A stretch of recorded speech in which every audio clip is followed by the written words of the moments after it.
आज सकाळी म्हातोबाच्या आळंदी तालुका हवेली येथे माझं एका दशक्रियेच्या निमित्ताने प्रवचन होतं। ते प्रवचन संपल्यानंतर 10 वाजता मी आळंदी म्हातोबाच्या इथून पुण्याला जायला निघालेलो असताना रस्त्यात गावाच्या बाहेर आल्यानंतर वारकरी संप्रदायातील संग्राम भंडारे आणि काही 10-15 गोरक्षक होते, सगळेजण 2-3 गाड्या होत्या आणि त्या सगळ्या गुंडांनी मला रस्त्यात निर्जन स्थळी अडवलं।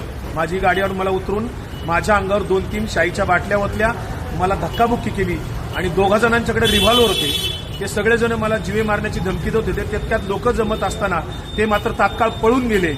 मी त्या सर्वांचा निषेध करतो। संग्राम भंडारे आणि त्याच्यासोबत आलेले सगळे जे काही 10-15 गुंड होते, गाड्या घेऊन आलेले, त्यांच्यावर पोलिसांनी तात्काळ कायदेशीर कारवाई करावी। मी लोणी काळभोर पोलीस स्टेशनला इथे फिर्याद देण्यासाठी आलेलो आहे। जोपर्यंत त्यांना सर्वांना अटक होत नाही तोपर्यंत लोणी काळभोर पोलीस स्टेशन येथे माझा सत्याग्रह सुरू राहणार आहे।